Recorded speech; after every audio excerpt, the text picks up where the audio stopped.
శ్రీ మహాగణాధిపతయ నమ. ఐం మహాసరస్వత్యే నమ. శ్రీ లలితాంబికాదేవ్యే నమ.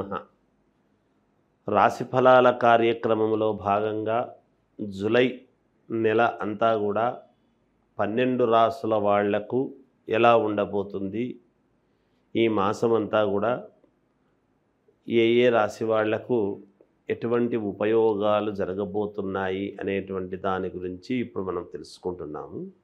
అయితే శుక్రుడు స్వక్షేత్రగతుడై ఈ జూలై 2వ తారీఖు నుండి శుక్రుడు ఎప్పుడైతే వృషభములో ఉండబోతూ ఉన్నాడో, తర్వాత కుజకేతువులు ఇద్దరూ కూడా సింహంలో ఉండేటువంటి దాని వలనను, అలాగే రాహు కుంభంలో ఉండేటువంటి దాని వలనను ఎవరెవరికి ఎటువంటి యోగాలు జరగబోతాయి అనేటువంటిది ఇక్కడ అర్థమవుతున్నది. ఈ గ్రహాల యొక్క మార్పు సందర్భాన్ని బట్టి జరిగినప్పుడల్లా మన జీవితంలో కూడా వాళ్ళ పర్సనల్ జాతకాల్లో కూడా మార్పులు జరుగుతాయి గోచార ఫలితాల యొక్క రీత్యా. అయితే ఎవరైనా సరే ప్రతి మాసము కూడా అంటే ప్రతిరోజు మనకు ఏం జరగాలనో ఎగ్జైట్మెంట్ అనేది ఉంటుంది కాబట్టి వాళ్ళ వ్యక్తిగతమైనటువంటి జాతకాలను పరిశీలన చేసుకోవాల్సినటువంటి అవసరము ఆవశ్యకత ఉంటుంది. మీకు నచ్చిన గురువుల దగ్గరికి రెగ్యులర్గా కాంటాక్ట్ అయ్యేటువంటి వాళ్ళ దగ్గర కానీ మీ సౌకర్యాన్ని బట్టి మీరు సంప్రదించవచ్చును. ఇప్పుడు ఇలా ఉంది అంటున్నారు, ఇది నిజమా అబద్ధమా ఏమిటి తెలుసుకోవచ్చు. తెలుసుకొని దానికి తదనుగుణంగా మీరు కనుక ముందుకు అడుగులు వేశారు అంటే చాలా యోగదాయకంగా ఉంటుంది అనేటువంటిది ఒకటి. ఈ శుక్రుడి యొక్క శుక్రగ్రహము వలన చాలా యోగాలు జరగబోతున్నాయి అన్ని రాసుల వాళ్లకు కూడా, శుక్రుడు స్వక్షేత్రగతుడై ఉండేటువంటి దాని వలన అనేది ఒకటి.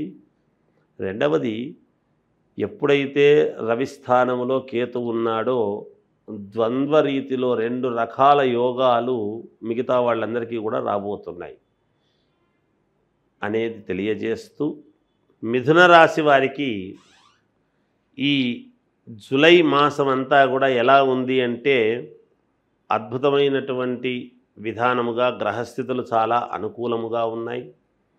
మిథునములో గురువు ఉండటం అనేటువంటిది ఒక యోగదాయకముగా కనబడుతూ ఉన్నది. అలాగే గతములో ఉన్న సమస్యలు ఏమైనా ఉంటే అవన్నీ కూడా ఒక కొలిక్కి తీసుకొని వచ్చి రాజీ చేసుకునేటువంటి విధానములో మీరు అందవేసిన చేయిలాగా చేసుకుంటారు. దాయాదులతో వివాదాలలో విజయం అనేటువంటిది సాధించి తీరుతారు.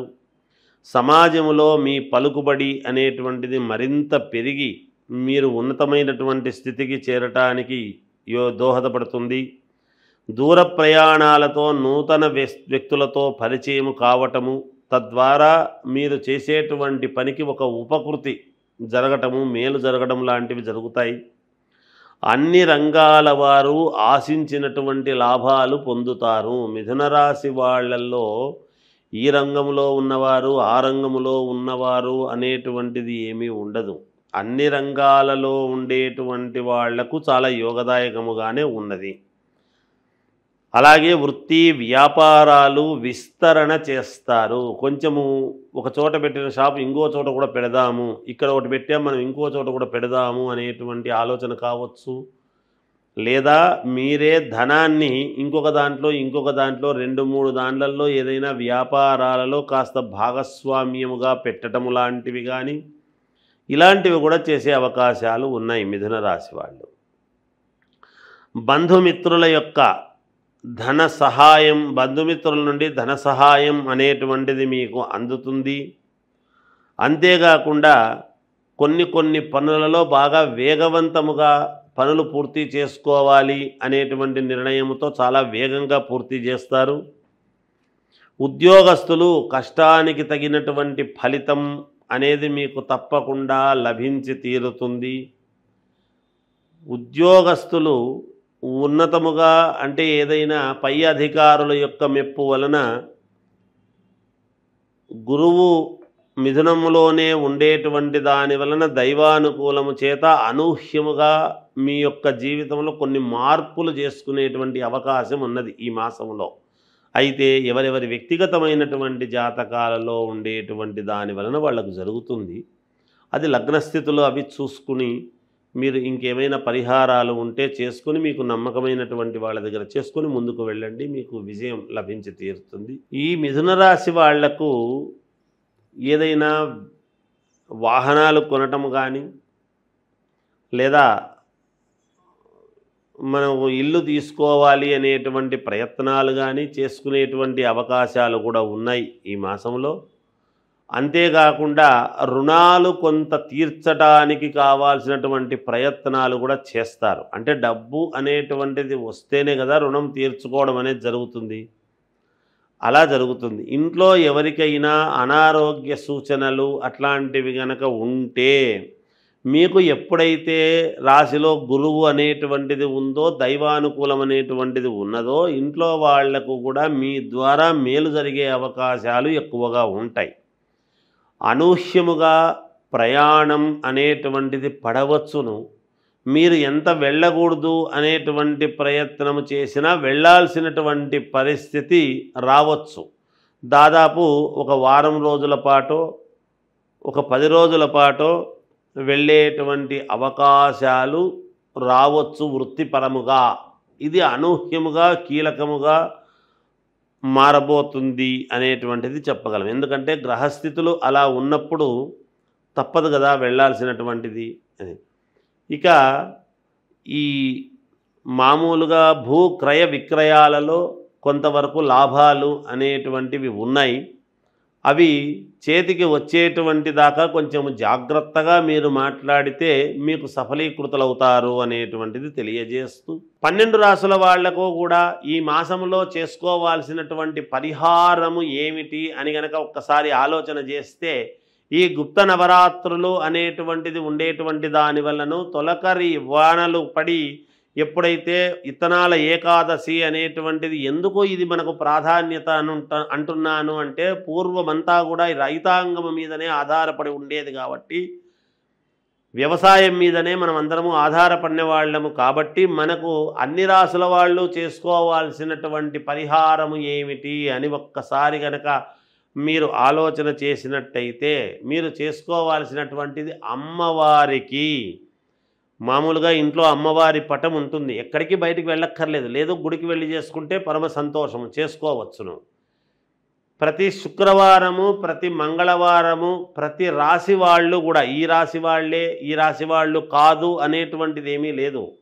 12 రాసుల వాళ్ళు కూడా ప్రతి మంగళవారము ప్రతి శుక్రవారము సాయంకాలము రాత్రి 10 గంటల లోపల మీరు చేయవలసినటువంటిది ఏమిటంటే, కాళ్ళు చేతులు కడుక్కున్న తర్వాత ఒక అమ్మవారి పటం ముందు కానీ లేదా అమ్మవారిది విగ్రహం ఉంటే విగ్రహం ముందు కానీ కాసేపు ఒక్క 10 నిమిషాల పాటు కూర్చొని 10 నిమిషాలు మాత్రమే కూర్చొని 5 తమలపాకులు 5 ఒక్కలు 5 పసుపు కొమ్మలు పెట్టి రాత్రిపూట, ఎందుకంటే గుప్త నవరాత్రులు అనేటువంటివి జరిగి ఉంటాయి కాబట్టి రాత్రికి చాలా ప్రాధాన్యత ఉన్నదని తెలియజేస్తున్నాను నేను మీ పనులు కావడానికి.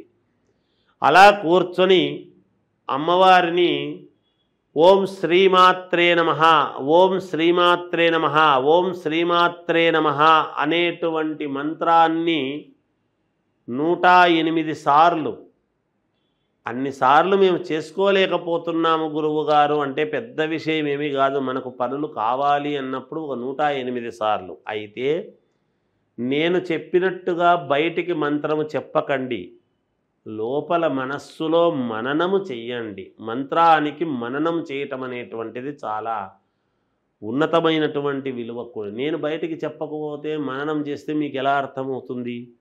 ఏదో గురువుగారు మూగ భాష చెప్పినారని అనుకుంటారు. అలా అనుకోకూడదని నేను బయటికి చెప్పాను. నిజానికి మంత్రాలు బహిర్గతం చేయరాదు, అందుకనే ఉపదేశం అంటారు, చెవులో చెప్పాలి.